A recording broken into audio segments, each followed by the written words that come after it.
저는 경기도에 살고 있는 30대 중반 여자입니다. 3년 전 자기 자식은 귀하면서 남의 집 귀한 딸은 종처럼 부려먹는 시모에게 한 방 제대로 먹이고 이혼해버렸는데요. 이혼을 해버리고 나니 이렇게 속 시원한 걸 그깟 이혼이 뭐라고 또 사랑이 뭐라고 그렇게 아닌 걸 참고 살았나 모르겠네요. 어쨌든 지금 이혼해서 더없이 만족스러운 삶을 살고 있으니 다 잘된 일이겠죠? 그러면 제 결혼 생활과 이혼에 관한 이야기를 시작해 보겠습니다. 저와 남편은 처음 소개팅으로 만나게 되었어요. 소개팅으로 만나 결혼까지 하게 된 그저 평범한 결혼이었어요. 그렇게 물 흐르듯 시간이 흘러갔고 저희는 어느새 결혼한 지 2년 차가 된 부부가 되었어요. 남편과 사이는 그럭저럭 괜찮은 편이었는데 단 한 가지, 저희 사이에 시누이만 끼었다 하면 다툼이 일어나곤 했어요. 처음부터 남편이 시누이 편만 들었던 건 아니었어요. 처음에 남편은 제 편만을 들어주며 시누에게 내 마누라 괴롭히지 마. 닭살이 돋는 말도 많이 하곤 했는데 시누이가 꽤 사는 집에 시집을 가며 변하기 시작하더라고요. 그 이유는 시누이가 알게 모르게 남편의 일에 도움을 주기 때문이었는데 시누이는 자기 남편을 살살 구슬려 남편의 일에 대해 조언도 하게 해주고 이런저런 도움을 주었다고 하더라고요. 그 덕에 남편은 언젠가부터 이런 말을 달고 살더라고요. 나 매형이 조언해준 덕분에 이번 사업 따는 거 알고 있지? 알고 보니 우리 거래처 사장도 매형이랑 아는 사이라고 하는 것 같더라. 누나한테 조금만 더 잘 보이면 내 인생 더 편해질 것도 같은데. 그러니까 당신도 누나한테 자꾸 뭐라고 하지 말고 잘 보여야 돼. 그런 도움을 받고 나니 남편은 다른 콩고물이라도 떨어질까 싶어 시누이에게 더 잘하기 시작했고 심지어는 눈치까지 살피더군요. 그러면서 자연스럽게 시누이와 제가 부딪히면 저를 홀대하기 시작했고요. 저 역시 시누이에게 무조건 막대한 건 아니었어요.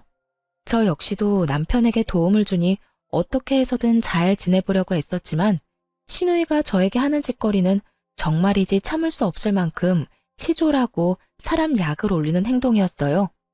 시누이가 처음 저를 화나게 했던 것은 제 물건을 말도 없이 망가뜨리거나 가져가는 행동이었어요. 신혼집에서 가까운 곳에 살던 시누이는 이런저런 이유를 대며 저희 집에 오곤 했는데 사실은 제 물건을 가지고 가려고 그렇게 자주 왔나 싶을 정도로 제 물건을 묻지도 따지지도 않고 마구잡이로 가져가곤 했어요. 큰 건 가방부터 시작해서 작은 건 액세서리용 귀걸이까지 가져갔는데 비싼 건 비싸니 말이라도 꺼낸다고 하지만 몇천 원짜리 액세서리는 말도 못하고 속에서 열불만 터지기 일쑤였어요. 그래도 그때는 남편이 제 편을 들어주곤 했습니다. 아직도 기억나는 사건이 있어요. 시누이는 그날도 저희 집에 방문했고 급하게 집으로 간다며 집을 나서려고 하더라고요. 딱 보아도 지나치게 큰 가방에 무언가를 잔뜩 넣고 말이죠. 그걸 발견한 남편은 가려는 시누이를 붙잡고 이렇게 말했어요. 누나, 뭘 또 가져가는 거야? 내가 뭘 가져간다고 그래. 생사람 좀 잡지 마. 제대로 좀 숨기거나 그런 말을 해. 누나 가방 지금 터질 것 같다고. 제발 그러지 좀 마라. 내가 집사람 보기 창피해 죽겠다고. 돈도 잘 버는 사람이 왜 그렇게 남 물건에 집착을 해? 왜 그렇게 남 물건을 가지고 가냐고. 내가 언제 해? 이건 그냥 예쁘길래 좀 빌려가는 거야. 한여름에 오리털 패딩 입을 일이 뭐 있다고 빌려간다는 말을 해? 그리고 빌려가는 것도 아니잖아. 빌려가는 건 주인한테 물어보고 가지고 가는 건데 누나 집사람한테 아무 말도 안 했잖아. 시누이가 가방 속에 숨긴 것은 다름 아닌 오리털 패딩이었어요. 그것도 더워서 절로 짜증이 나는 한여름에 말이죠. 시누이는 남편의 핀잔에 민망하면서도 화가 났는지 가방에 구겨 넣었던 패딩을 내팽개쳤어요. 치사하다 치사해. 더럽고 치사해서 안 가지고 간다고. 그래, 더럽고 치사하니까 앞으로도 좀 가지고 가지 마. 이렇게 제 편을 들어주던 남편이 참 든든했는데 어느새 남편은 제 편은커녕 형님 대변인 노릇만 하는 사람이 되었더군요. 그날도 형님이 다녀갔고 전 이런저런 집안일을 하느라 형님에게 잠시 시선을 뗀 사이 또 제 물건을 가지고 갔더라고요. 이번엔 립스틱이었는데 친구가 선물로 주며 립스틱에 각인까지 새겨줬던 터라 유난히 애정을 가지고 쓰던 것이었죠. 아, 진짜. 형님 또 가지고 갔어. 또 내 립스틱 가지고 갔다고. 그딴 립스틱 얼마나 한다고 이 난리야. 그리고 가지고 가고 싶어서 가지고 갔겠어? 누나가 어떤 집에 시집을 갔는데 그냥 색이 예뻐서 발라봤는데 어쩌다 보니 가방에 들어갔겠지. 속상했겠다. 누나가 왜 그랬지? 이 한마디가 그렇게 힘든 거였을까요? 전 그 한마디면 됐는데 남편은 끝내 제가 원하는 말은 해주지도 않고 말도 안 되는 이유를 붙여가며 시누이 대변을 하고 나서더군요. 립스틱에 발이 달린 것도 아니고 가만히 있는 시누이 가방에 그게 들어갈 리가 없다는 사실은 남편도 뻔히 알 텐데 저딴 말이나 하고 있으니 화는 더 올라오고 있었어요. 그걸 가지고 갔다고 하지 다르게 할 말 있다고 생각해? 그러지 말고 당신이 뭐라고 좀 해. 당신 말대로 형님은 부잣집에 시집 갔는데 왜 내 물건을 이리도 가지고 가는 거냐고. 아우, 됐어. 사람 치사해 보이게 그런 이야기를 어떻게 해. 그냥 내가 사줄게. 그거 얼만데? 가격이 중요한 게 아니라 선물 받은 거란 말이야. 몇 번 바르지도 않았고. 비싼 거면 내가 직접 형님한테 말했겠지. 매번 말하기도 좀스럽게 꼭 이런 거만 가져가니까 더 미쳐버릴 것 같아. 그만해. 다음에 내가 만나서 잘 이야기할 테니까. 이야기할 생각도 없으면서 저딴 말을 한다는 건 더는 이야기하고 싶지 않다는 남편의 신호였고 저 역시 그런 남편과 실랑이를 벌이고 싶지 않았기에 남편을 한번 쏘아보고선 입을 다물었어요. 그나마 그 모든 것을 참고 살 수 있었던 건 부잣집에 시집간 시누이가 시집살이하며 저희 집에 오는 날이 현저하게 줄었다는 것이었어요. 가끔 와서 작은 물건 하나씩 가져가는 정도야 예전에 비하면 아무것도 아니었기에 저도 큰 소리 내지 않고 그저 하소연이나 하며 넘길 수 있었던 거죠. 그런데 더는 하소연이나 하며 넘길 수 없는 일이 일어나고야 말았어요. 그날은 시누이가 또 갑작스럽게 저희 집에 들이닥친 날이었는데요. 저는 그 당시 임신 준비 때문에 집에서 쉬며 병원에 다니고 있었고 그 때문에 저 역시 조금은 예민한 시기였어요. 그날 역시 병원에 다녀와 집에서 쉬고 있는데 시누이가 장 보러 나온 김에 들렀다며 집으로 들어오더라고요. 시댁이 오죽 답답했으면 장 본다는 핑계 대고 우리 집에 왔을까 싶어 친절하게 대해주려고 노력했는데 그런 저의 마음을 아는지 모르는지 시누이는 시댁에서 당한 모든 것을 저에게 쏟아내기 시작했어요. 올케는 집에서 뭘 하길래 집이 이 모양이야? 날이 선 목소리를 보아하니 한바탕 깨지고 온 것이 분명하더라고요. 그렇지 않아도 앙칼진 시누이의 목소리가 2옥타브는 높아진 것 같았으니까요. 전 최대한 다툼을 피해보려 친절하게 대답하려 애썼어요. 집이 어떤데요? 어제 대청소했는데 제가 보기엔 깨끗한데요. 올케, 눈 나빠? 여기 머리카락 안 보여? 여기 머리카락 떨어져 있잖아. 시누이가 가리킨 쪽엔 긴 웨이브 머리카락이 떨어져 있었는데 대충 보아도 그건 시누이의 머리카락이었죠. 전 짧은 단발이었기에 저 길이의 머리카락이 떨어지려야 떨어질 수가 없었으니까요. 형님, 그건 형님 머리카락이잖아요. 그렇게 머리카락을 매만지니까 머리카락들이 버티겠어요? 그래? 어찌되었든 거슬리니까 얼른 치워. 어? 이거 못 보던 건데 새로 샀어? 시누이의 손가락의 끝엔 큰맘 먹고 퇴직금으로 산 명품 샌들이 있었고 전 순간적으로 아차 싶었어요. 뭐긴 뭐예요. 그냥 신발이죠. 이거 명품이잖아. 무슨 돈으로 샀냐고. 올케 혹시 집에서 놀고 먹으면서 내 동생 돈으로 사치 부리고 살아? 그 순간 확 성질이 올라오더라고요. 가정주부가 하는 일이 많다는 걸 누구보다 잘 아는 시누이가 저딴 말이나 하며 남편 등골 빼먹는 여자로 몰고 가니 더욱 화가 났던 것 같아요. 전 시누이의 말이 끝나자마자 언성을 높이며 시누이에게 따지듯 말했어요. 형님, 무슨 말을 그렇게 하세요? 형님도 일 안 하고 집안일만 하는데 놀고 먹기만 하는 거 아니잖아요. 그리고 이 신발 제 돈으로 샀어요. 그간 직장 생활을 하느라 고생했다는 의미에서 제 돈으로 산 제 신발이라고요. 신우이는 제 말을 듣지도 않은 채 명품 신발을 들고 이리저리 살펴본다 싶더니 이내 발을 우겨넣고 있더라고요. 신우이 발은 245 사이즈였고 제 발은 230 사이즈로 아무리 우겨넣는다고 한들 소용없는 짓이었는데 말이죠. 잘 넣으면 들어갈 것 같은데? 형님, 그러지 마세요. 그러다 망가진다고요. 에이, 망가지기는 무슨. 한번 신어보고 괜찮으면 나도 사려고 그래. 있어봐. 이렇게 하면 들어가려나? 형님, 진짜 그러다 뜯어질 것 같아요. 진짜 옳게. 안 뜯긴다니까. 혹시나 망가지면 내가 사줄게. 이까짓 거 얼마나 한다고 이 난리야? 신우이는 인정사정 없이 발을 밀어넣으며 뒤꿈치 온 가죽 끝을 잡아당기고 있었고 결국 뚝 하는 소리와 함께 가죽이 뜯겨나가고 말았습니다. 형님! 어머, 이거 왜 이렇게 됐지? 멋쩍은 듯 웃는 신우이와 깊은 탄식과 함께 얼굴을 감싸지고야만 저의 사이엔 신우이의 얄미운 웃음소리만 맴돌고 있었어요. 그 순간 그간 신우이가 가져간 제 물건들이 떠오르며 참을 수 없는 화가 올라오더라고요. 하물며 저도 아끼느라 몇 번 신지도 않은 신발을 제가 그렇게 말렸음에도 불구하고 우겨넣다 제 눈앞에서 다 뜯어버렸으니 화가 나고도 남을 상황이었죠. 그 순간 정말 눈이 뒤집힌다는 느낌이 들며 신우이를 향해 그동안 쌓였던 울분을 토해냈어요. 형님, 진짜 왜 이러세요? 저한테 무슨 억하심정이라도 있어요? 그러지 않고서야 왜 저희 집에만 오면 이렇게 제 물건을 망가뜨리세요? 망가뜨리고 가져가 버리고.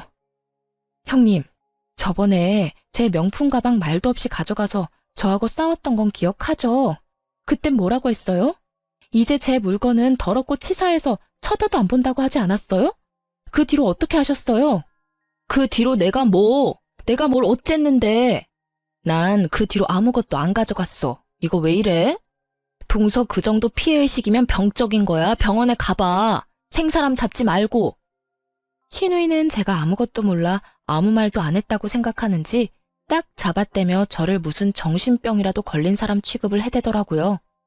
저는 그 모습에 더 화가 나 더럽고 치사해서 말하지 못했던 물건들을 집어주며 신우이에게 따져 물었죠. 병원은 형님이 가보셔야죠. 그 정도면 제가 아니라 형님이 무슨 문제가 있는 거라고요. 립스틱, 향수, 머리핀, 스카프 등등. 뭐라고 하기엔 치사한 것들만 골라서 하나씩 가져간 거 제가 몰라서 참고 있는 줄 아세요? 말 그대로 그런 걸로 입대기 더럽고 치사해서 안 한 거예요. 그런데 오늘은 이게 뭐예요? 제가 하지 말라고 분명 말했잖아요. 아니, 옳게. 진짜 말 너무 심하게 한다. 내가 무슨 도둑년이야? 내가 또 언제 내 동생 집에만 오면 동서 물건을 가지고 갔다고 그래. 그러면 아니에요? 올 때마다 꼭 하나씩은 가져가시잖아요. 아니거든. 몇 번 안 가지고 갈 때도 있었거든. 언제요? 있긴 있었죠. 저나 남편한테 딱 걸려서 안 가지고 간 게 아니라 못 가져간 적은 여러 번 있긴 하죠. 옳게. 진짜 그런 식으로 말할 거야? 알겠어. 내가 더럽고 치사해서 옳게 물건은 쳐다도 안 볼 거야. 진짜야. 이까짓 것들 얼마나 한다고 이 난리를 부리는지 모르겠네. 그냥 선물 줬다고 생각하면 서로 편하잖아. 선물도 제 마음에서 우러나야 줄 수 있는 거예요. 형님 같으면 형님한테 선물 주고 싶겠어요? 그리고 매번 이까짓 거 그러는데 다른 건 다 됐고 얼마 되지도 않는 이까짓 신발 가격 문자로 보낼 테니까 오늘 내로 입금해 주세요. 조금 전까지만 해도 당장 돈을 붙일 것처럼 굴던 신우이는 막상 제가 정말 돈을 요구하자 눈을 동그랗게 뜨고 저를 보며 이렇게 말하더라고요. 뭐? 지금 나한테 가족끼리 신발값을 받겠다는 거야? 네, 형님이 이까지 신발 망가지면 사준다고 하셨잖아요. 사주는 거 대신 돈으로 주세요. 형님이 짝퉁을 사줄지 중고를 사줄지 제가 어떻게 알고 신발로 받겠어요? 그러니까 돈으로 입금해 주시고 오늘은 이만 가주세요. 지금 당장 가달라고요. 저는 신우이를 밀어내며 닥달했고 신우이는 그런 제 행동이 어이가 없다는 듯 들고 있던 신발을 제 얼굴에 던져버리고 집을 나가버리더라고요. 그 순간 정말 생각 같아선 신발로 뒤통수를 날려버리고 싶은 걸 얼마나 참았나 모릅니다. 그래서 신우이가 돈을 보내줬냐고요? 아니요. 신우이는 끝끝내 돈을 붙여주지 않았고 그 후론 연락도 저희 집에 발걸음도 하지 않았어요. 고가의 신발값을 받지 못한 건 짜증도 나고 화도 나긴 했지만 빌어먹을 신우이를 안 보는 걸로 그 값을 대신한다고 생각하기로 했습니다. 그렇게 생각해야만 제 화를 다스릴 수 있을 것 같았거든요. 생각보다 신우이가 오지 않는다는 확신에서 주는 심적 안정과 평화로움은 더 달콤했습니다. 이런 컨디션이라면 그렇게 노력해도 안 되던 임신도 당장 될 것만 같은 기분마저 느껴졌어요. 그렇게 평화로운 시간이 지나고 있었는데 어느 날은 시모에게 시댁으로 오라는 연락이 왔더라고요. 이유를 물어도 대답을 해주지 않는 것이 미심쩍긴 했지만 오라는데 가지 않을 수도 없는 노릇이라 무거운 발걸음으로 시댁으로 가게 되었죠. 시댁에 들어서는 순간 저는 경악을 금치 못했어요. 시댁 거실 한가득 절인 배추가 보였고 그 한가운데에 선 시모는 저를 보자마자 일을 시켜 먹으려 들었으니까요. 왔니? 얼른 앞치마 하고 오거라. 오늘 김장 좀 해야 해. 네? 김장철도 아닌데 무슨 김장이에요. 아니, 이게 다 몇 포기예요? 얼마 안 되는데 50포기는 넘는데 100포기는 안 될 거야. 그래도 내가 너 힘들까봐 절인 배추를 산 거니까 고마운 줄 알아. 요즘에 이런 시어머니가 어디 있니? 네, 이런 시어머니가 또 없긴 하죠. 요즘 누가 김장철도 아닌 때에 식구도 없는 집에서 100포기씩 김장을 하나요? 심지어 저희 집 김치냉장고엔 김치가 가득한데 말이죠. 제가 알기론 시댁에도 남은 김치가 절반은 넘게 남았던 걸로 아는데 갑자기 김장이라고 하니 의아한 기분이 들었어요. 그런데 어머님, 갑자기 웬 김장이에요? 어머님네 김치도 아직 많이 남았잖아요. 어머님도 그렇고 남편도 그렇고. 김치 별로 안 먹어서 먹을 사람도 없는데 이만큼이나 해서 어쩌시려고 이렇게나 많이 하세요? 우리 먹을 거 아니다. 네 형님 줄 거야. 그 망할 옆에 내가 글쎄 내 딸한테 혼자 김장을 해라고 했다지 뭐니. 김장철도 아닌데 김치는 무슨 김치야. 그 옆에 내가 남의 집 귀한 딸을 부려먹어도 적당히 부려먹을 생각을 해야지. 아니, 내 딸이 뭘 잘못했다고 그렇게 괴롭히는지 모르겠다니까. 고이한 노인네가. 정말 헛웃음이 나오지 않나요? 저도 친정에선 오빠 3명의 딸 하나로 어렵게 얻은 귀한 고명딸인데 시모가 이런 사실을 잊고 있는 듯 하더라고요.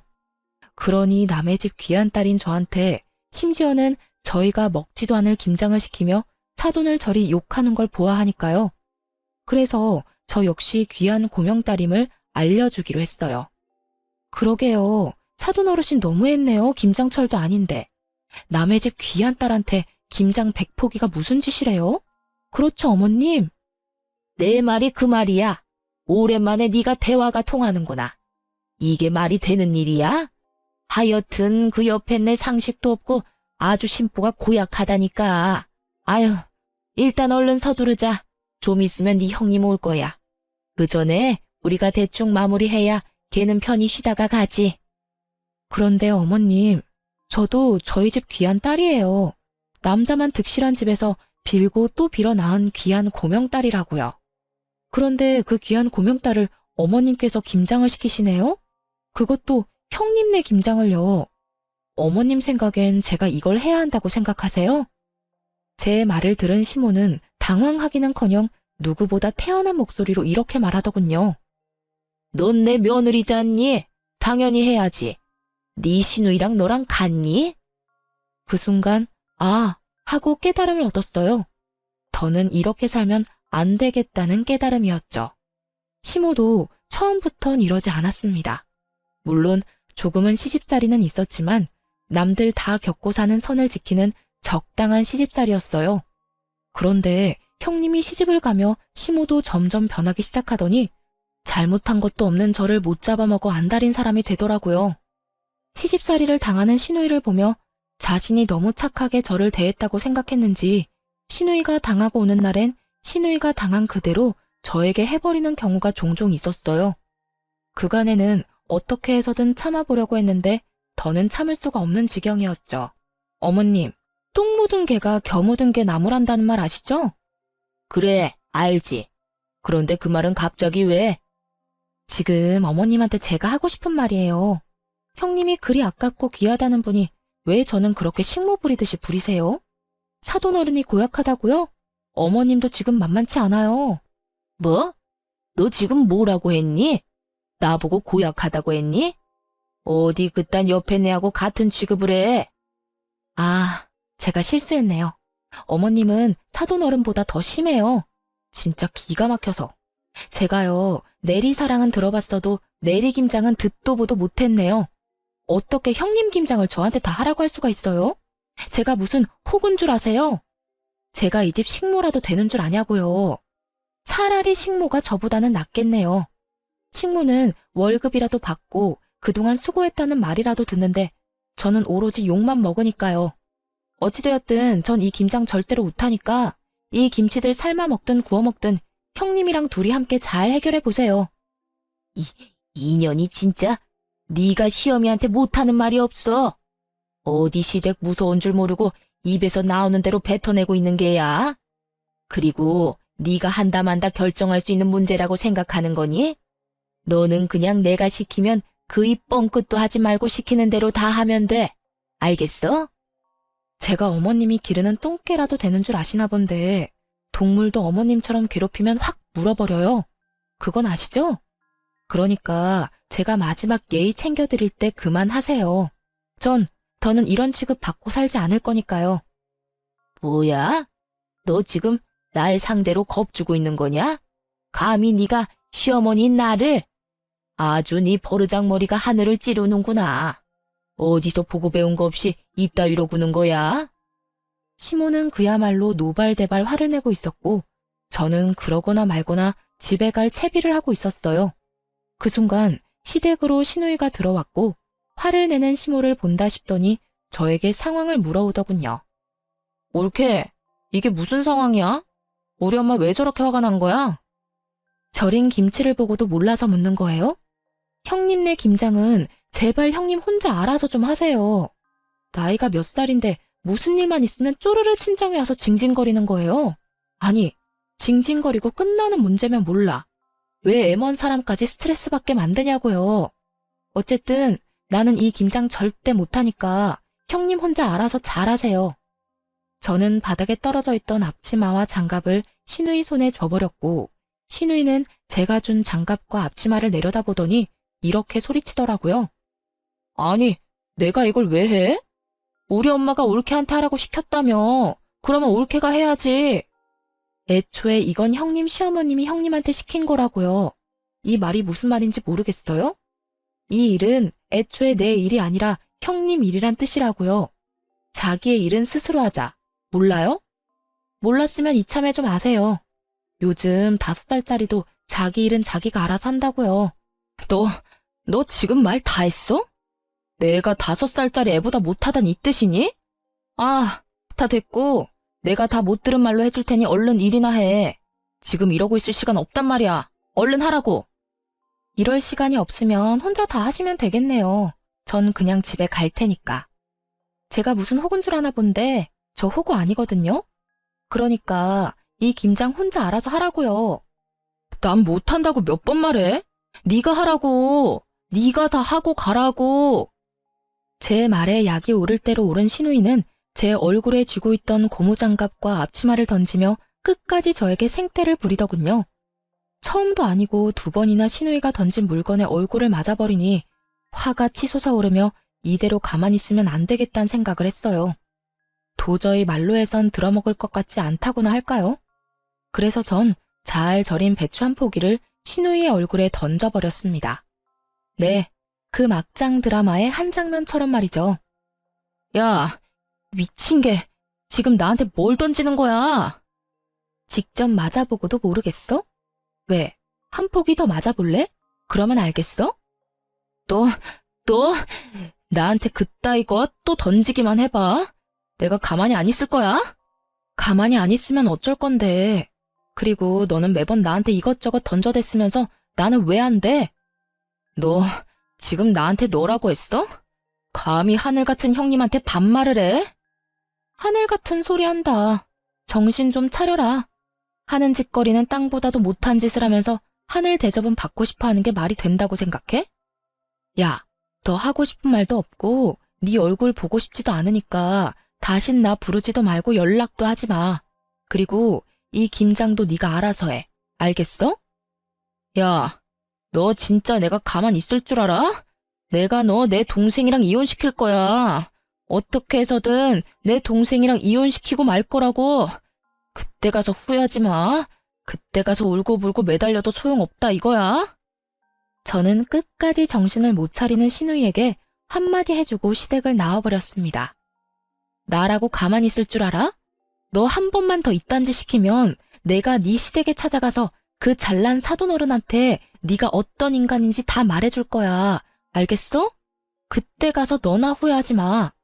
나는 네가 내 앞에서 무릎 꿇고 울고불고 빌어도 눈도 하나 깜짝 안 할 거니까. 전 그대로 뒤를 돌아 집으로 돌아왔고 샤워를 한 후 소파에 앉아 화를 식히고 있었어요.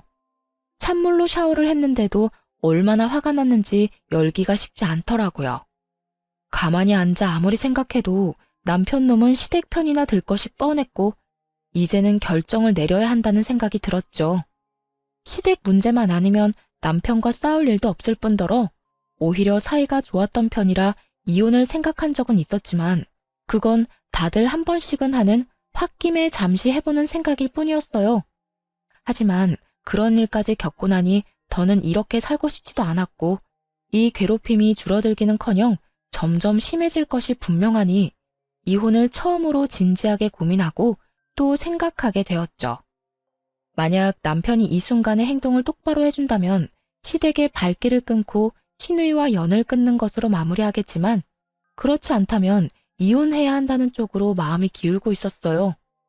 그런 생각들을 하며 저는 남편을 기다렸고 8시가 넘어도 온다 간다 소식이 없던 남편은 10시가 넘은 시간에 집으로 돌아오더군요. 그런데 남편은 혼자가 아니었어요. 잔뜩 굳은 표정을 한 남편의 뒤로 짐을 가득 들고 들어오는 신우이가 따라 들어오더라고요. 저는 또 이건 무슨 상황인가 싶더라고요. 맨몸으로 신우이가 왔다면 따지러 왔다고 생각할 수도 있겠지만 짐을 들고 들어오니 불안하면서도 의아했어요. 뭐야? 형님은 우리 집으로 들어와? 몰라서 물어. 오늘 당신이 누나네 김장 안 해줬다며. 누나랑 엄마 둘이서 그 많은 김장을 어떻게 해? 누나는 김장해 본 적도 없고 엄마는 나이가 있는데. 그래서 집에서 쫓겨났어. 그 할망구 진짜 너무하는 거 아니야? 아무리 그렇다고 해도 어떻게 사람을 쫓아낼 수 있어? 그래서 우리 집에 데리고 온 거라고? 앞으로 우리 집에서 살려고? 그러면 어떻게 해? 당신 때문에 모든 일이 이렇게 됐는데 우리가 책임져야지. 평생은 아니고 조만간 그 집에서 다시 부르면 돌아가면 되니까 그때까지만 좀 같이 살자. 내가 진짜 마지막 기회 준다고 생각하고 묻는 건데 이 모든 게 나 때문이라고 생각하는 거야? 그러면 누구 때문인데? 다 당신 때문이잖아. 그까지 김장 좀 해주면 되지. 왜 안 해줘서 이런 상황을 만들어? 그리고 당신 우리 누나 절인 김치로 따대기까지 날렸다며? 내가 진짜 그 이야기 듣는데 내가 다 화가 나더라. 여러모로 당신이 잘못했으니까 당신도 아무 말 하지 말고 누나한테 잘못했다고 빌어 얼른. 그렇게 남편놈은 마지막 기회마저 날려버리는 소리를 해대고 있었고 그 순간 잡고 있던 모든 끈이 끊어져 나가는 소리가 들리더군요. 신발 벗지 말고 너도 나가. 참 많이도 고민했는데 남편의 말을 듣는 순간 길었던 고민에 비해 결론은 빠르고 명확하게 결정되더라고요. 그래서 신발도 벗지 않은 두 사람에게 나가라고 소리쳐버렸고 남편과 신우이는 놀란 토끼 눈으로 저를 바라보더군요. 단연 놀란 것은 남편이었는데 아무리 싸워도 이런 말은 한 번도 하지 않았던 저였기에 순간 잘못 들었나 하는 눈빛을 보내며 다시 물어오더군요. 어? 뭐라고? 너도 나가라고. 설마 쫓겨날 수도 있다는 걸 단 한 번도 생각해 본 적 없다는 억울한 눈빛이길래 다시 한번 분명히 말해줬어요. 사돈이 너무한 게 아니라 네가 너무하네. 뭐? 그 김장을 내가 다 해줬어야 한다고? 네 누나 김장 100포기 시키는 사돈어른하고 나한테 우리가 먹지도 않을 김장 100포기 시키는 당신 엄마 중에 누가 더 너무한 것 같니? 100번, 1000번을 생각해도 당신 엄마 아니야? 당신도 똑같아. 어떻게 나한테 그딴 식으로 말할 수가 있어? 난 더는 너 같은 인간이랑 살 생각도 없으니까 나가라고. 제가 소리를 질러대자 신우이가 나서 동생 편을 들며 화를 내기 시작했어요. 야, 너 진짜 오늘 미쳤어? 아까 엄마 집에서도 미친 사람처럼 굴더니 지금 또 이러네? 네가 뭔데 내 동생한테 나가라 말아야. 너 정신 못 차려? 누가 누구한테 혼수질인지 모르겠네 진짜. 야, 정신은 너나 차리고 내려놓은 짐이나 다시 챙겨서 나가기나 해. 신우이는 급기야 참을 수 없다는 듯 욕설을 쏟아내기 시작했고 전 그런 신우이에게 녹음 중인 휴대전화를 보여주며 이렇게 말했어요. 이거 다 녹음 중이거든? 그러니까 내 신발값은 너한테 받을 위자료로 대신할게. 무슨 뜻인지 알지? 내가 너한테도 소장 보낼 거란 이 말이야. 그러니까 그 잘난 시댁 도움을 받든 그 애틋한 친정 도움을 받든 해서 준비 단단히 해두는 게 좋을 거야. 난 무슨 수를 써서라도 너한테 위자료는 받아낼 테니까 말이야. 제가 이렇게까지 하자 남편은 그제야 상황의 심각성을 인지했는지 목소리 톤을 급하게 낮추며 이렇게 말하더군요. 여보, 진짜 왜 이래? 정말 당신 이혼이라도 하려고 이러는 거야? 그래서 나보고 정말 이 집에서 나가라고? 그까짓 김장이 뭐라고 이렇게까지 하는 거야? 일단 흥분을 좀 가라앉히고 나랑 천천히 이야기 좀 해, 어? 그까짓 김장이 뭐라고 상황을 이렇게 만든 사람은 내가 아니라 당신 식구들이거든? 오늘 이 상황까지 오는 동안 내가 뭘 잘못했길래 왜 다들 날 못 잡아먹어서 안달이야? 그래, 당신 화난 거 다 알겠고 다 이해하니까 일단 나랑 차분하게 이야기부터 하자.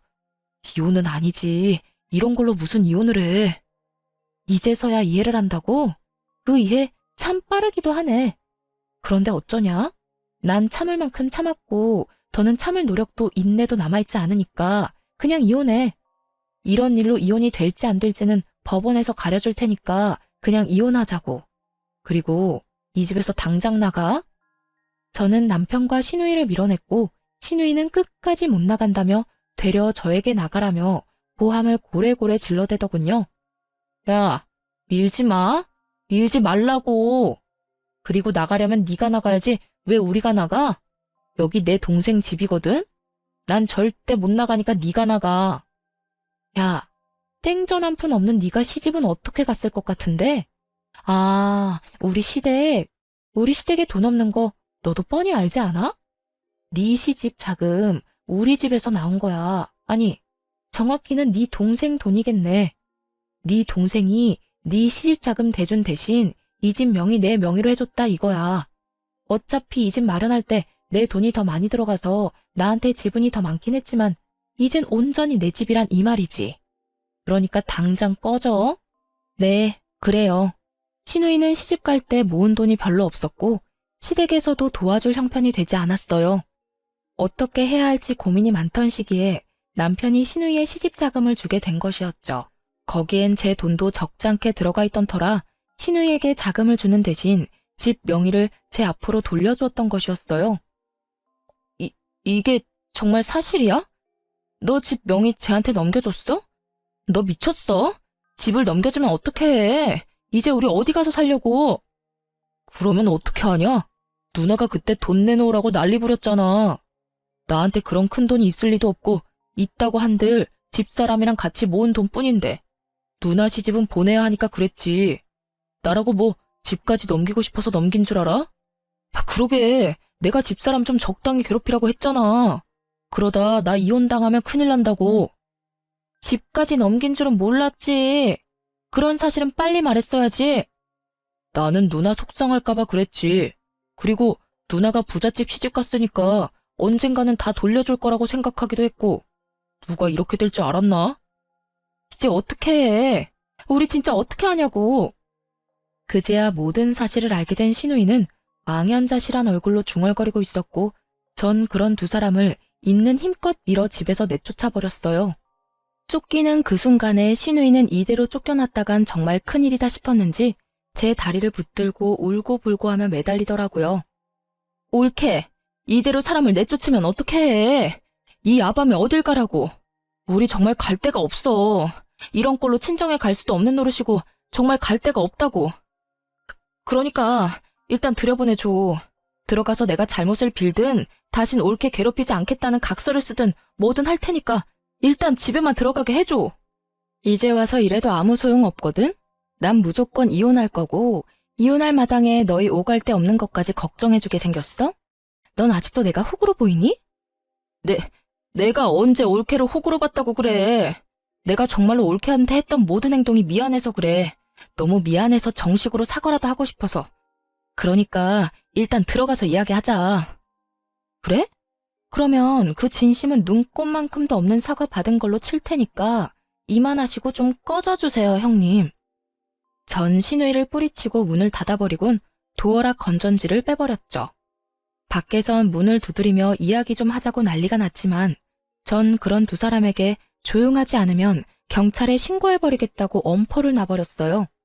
그 후 두 사람은 시댁으로 가버렸고 그렇게 이혼을 진행하게 되었습니다. 전 이혼 준비와 함께 시모와 신우이에게도 소장을 보내버렸어요. 신우이에겐 대화 녹음 파일과 저에게 보내왔던 욕설 가득한 문자가 있었고 시모에겐 그간 저에게 보냈던 문자들이 가득했어요. 전 위자료를 다 받아내고 이혼을 할 수 있었고 이혼을 하는 그날까지도 전 남편은 저에게 끝까지 매달리더군요. 여보, 정말 이대로 이혼할 거야? 우리가 이혼할 이유가 없잖아. 우리 누나 아니면 싸울 일도 없었고 사이도 좋았잖아. 그런 우리가 왜 이혼해야 해? 그러니까 이혼하는 거야. 당신은 아무것도 모르니까. 당신 누나 아니면 싸울 일이 없으니까 나도 그래서 참고 살았어. 그런데 당신 누나 아니면 싸울 일이 없다는 건 당신이 당신 누나 하나 막아주지 못하고 있다는 것도 되더라. 당신은 뭐 했니? 내가 당신 누나한테 당하고 괴롭힘 당할 때 당신은 뭐 했냐고. 처음 우리 신혼 때 내 편 들어준 거? 그래봤자 몇 개월이나 된다고. 그 뒤로 당신 그냥 방관자일 뿐이었어. 난 혼자 다 참았고 결국 나 혼자 다 해결하고 당신하고 이혼하는 거라고. 그러니까 더는 이러지 마. 여보, 내가 다 잘못했어. 그러니까 다시 한 번만 생각해주면 안 될까? 내가 진짜 잘할게. 내가 이제 당신 지켜줄게. 웃기지 마. 내가 당신을 몰라? 지금은 잘못했다고 빌겠지. 그러다 내 화 풀리면 당신은 당신 누나 우리 집으로 데리고 오고도 남을 사람이야. 지금도 당신 오갈 데 없이 부모님 집에 다시 들어가게 생기니까 나한테 이렇게 매달리는 거 모를 줄 알아? 그것뿐이야? 당신 전 재산 누나한테 다 줘버렸는데 그거마저도 다 물거품 되게 생겼으니까 나한테 이러는 거 아니야. 나 바보 아니야. 나 더는 참고 살진 않을 거라고. 그런 거 아니야. 나 절대로 우리 누나 집으로 데려오지 않을 거고 당신이 시키는 건 뭐든지 할 거야. 당신이 싫다는 건 절대로 안 하고 말이야. 그러니까 다시 한 번만 나한테 기회를 줘. 이렇게 헤어지는 건 정말 아니잖아. 전 남편은 끝까지 그런 게 아니라며 매달렸지만 전 그런 전 남편을 뿌리치고 돌아왔습니다. 그 후 위자료 문제 때문에 전 남편과 연락할 일이 있어 차단을 하고 있지 않았는데 전 남편에게 전화가 오더군요. 술에 잔뜩 취한 목소리였는데 결국 전 시누이가 이혼까지 하게 됐다며 저에게 따져 묻기 시작했어요. 야, 너 때문에 우리 누나 결국 이혼했다. 네가 그 빌어먹을 김장 안 해줘서 이혼했다고. 김장 안 했다고 당할 이혼이면 차라리 잘한 이혼이라고 생각하고 살라 그래. 고작 김장 때문에 이혼당했겠어? 네 누나가 그 집에 속인 게 한두 가지가 아닐 텐데. 그래, 너 잘났다. 네 말대로 우리 누나 대학은 졸업도 못한 데다 나이트나 다니다 결혼한 거 다 들켜서 결혼했다. 그런데 그거 다 들킨 것도 너 때문이야. 네가 누나 시댁으로 소장 보내는 바람에 이사달이 난 거잖아. 전 시누이는 그 잘난 집에 시집을 갈 때 대학 졸업은 물론이고 회사 생활을 하며 신부 수업을 열심히 받고 있다고 속였는데 실상은 그렇지 않았죠. 졸업은커녕 꼴랑 한 학기만 겨우 다니고 말도 없이 휴학을 해버렸고 그 후론 나이트란 나이트는 다 휩쓸고 다니며 나이트에서 신부 수업을 하다 시집을 간 것이었어요. 한동안은 잘 숨기고 살았는데 제가 이혼을 하며 소장을 보내버렸고 그 소장을 본 시댁에서 무언가 석연치 않다고 생각했는지 뒤늦게 전 시누이의 뒷조사를 하게 된 것이었습니다. 그제야 안 사실인데 전 시누이는 결혼을 하고도 정신을 못 차렸는지 친정 핑계를 대며 나이트도 들락날락거렸다고 하더군요. 그러니 이혼은 당연한 결과였고 위자료까지 뱉어내고 이혼을 했다 하더군요. 전 남편은 전 시누이가 한 짓은 생각도 하지 않고 무조건 제 탓을 하며 여전히 고함을 질러대더군요. 잘못했다며 애절하게 매달리던 사람 어디 갔나 싶었어요. 야, 이게 네 본 모습이야. 알겠니? 무슨 일만 생기면 네 가족 허물은 덮어놓고 무조건 내 탓만 하는 이게 네 본 모습이라고. 그래, 이게 내 본 모습이다. 네가 어쩔 건데 어쩔 거냐고. 그리고 너, 우리 누나 어떻게 할 거야? 우리 누나 어떻게 책임질 거냐고. 우리 누나 다시 매형이랑 붙여줄 거 아니면 우리 누나 위자료라도 내놔. 돈이라도 내놓으라고. 너 진짜 제정신 아니구나? 내가 왜 돈을 줘야 하는데? 네 누나가 내 물건 훔쳐간 것만 생각하면 위자료 말고 주머니 속 10원짜리 하나까지 다 쓸어오고 싶은 심정이야, 내가. 그런데 나한테 돈을 내놓으라고? 나한테 헛소리 좀 하지 말고 술에 취했으면 잠이나 자고 정신이 아프면 병원이나 가. 요즘 정신병원 다니는 거 부끄러운 일도 아니니까. 야, 너 지금 나한테 정신병원 가라고 했냐? 너 지금 나 미친 사람 취급한 거냐고. 지금 꼴이 딱 미친 사람 꼴이잖아. 다 당신 생각해서 하는 말이니까 병원은 꼭 가봐. 상태가 심각해 보인다. 그리고 다신 나한테 연락하지 마. 끊을게. 전화를 끊어버린 저는 바로 전 남편을 차단해버렸고 위자료에 관련된 모든 사항은 변호사께 위임하며 잘 마무리하게 되었습니다. 그 후 들려오는 소식엔 전 남편과 이혼당한 전 시누이는 전 시댁으로 들어갔다 하더군요. 전 시모 속도 알만하더군요.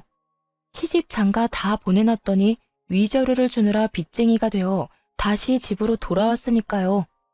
그 짧고도 통쾌한 소식을 마지막으로 더는 그 사람들의 소식은 들을 수 없었어요. 아니, 듣고 싶지도 않아 귀를 막고 살았네요. 그 후 전 집값이 많이 오른 집을 처분하고 혼자 살기 편한 작은 집을 얻어 잘 살고 있어요. 일을 쉰 지 오래돼서 그런지 취업이 잘 되지 않더라고요. 사연을 들어보면 제 취업도 턱턱 잘들 하시던데 저는 그렇진 않았어요.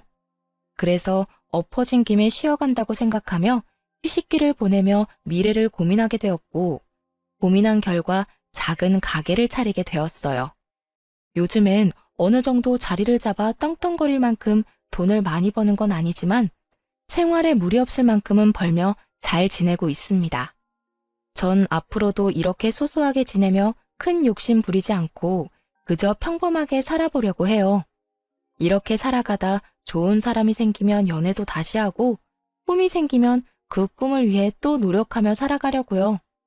가끔 저에게 이혼한 걸 후회한 적이 없냐고 묻는 사람들이 간혹 있는데요. 저는 그럴 때마다 이렇게 대답합니다. 왜 진작 이혼하지 않았을까? 그 후회는 한다고요. 이거 하나만 빼면 우리 부부 사이엔 아무 문제가 없는데라는 말은 그 하나를 해결하지 않아 우리가 계속 싸우고 있음을 너무 늦게야 깨달은 것이었죠.